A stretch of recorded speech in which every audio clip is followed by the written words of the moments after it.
All right, let's move on. As far as some of the prelims are concerned, with the title fights, we know exactly what's at stake. But Michael Johnson and KHABIB Nurmagomedov, and I remember running into KHABIB. Maybe it was in Portland or Hidalgo, Texas. I think it might have been Hidalgo, Texas, actually. And he was already talking about, he was talking about Michael Johnson. He was talking about fighting Michael Johnson before that main event had even happened. And Nurmagomedov's going to get that fight here coming up in 13 days. Obviously, huge upside here for Michael Johnson, who you certainly can make the argument has more to gain in this spot. Very interesting fight that's not being talked about coming up at 205. Extremely interesting fight. Nurmagomedov, just a maniac of a wrestler. This is a guy who, once he puts his paws on you, he's going to throw you around the octagon. Michael Johnson does have a wrestling background, but certainly not on the level of KHABIB Nurmagomedov. This is a guy who's probably the finest wrestler at 155 pounds. And just huge for the division. Hits hard. He gets a little wild, and that's where Michael Johnson can take advantage of KHABIB Nurmagomedov, especially going backwards. Michael Johnson can fight going back. He can counter guys. He's going to be, by far, in my opinion, the faster fighter on the feet.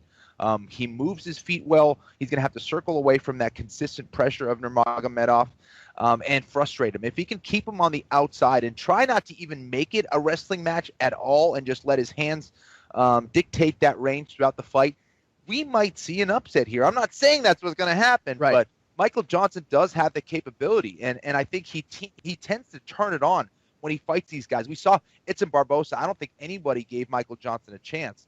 But Michael Johnson went out there and had the fight of his life. I think he was probably the underdog against Dustin Poirier. Yes, he was. I didn't see it that way. I thought Michael Johnson was going to be able to pull off the upset. I think he just kind of turns it on when he needs to. So he's a gamer. And for Nurmagomedov, man, he needs this. He wants that title shot. And for him to lose this would be devastating to his career.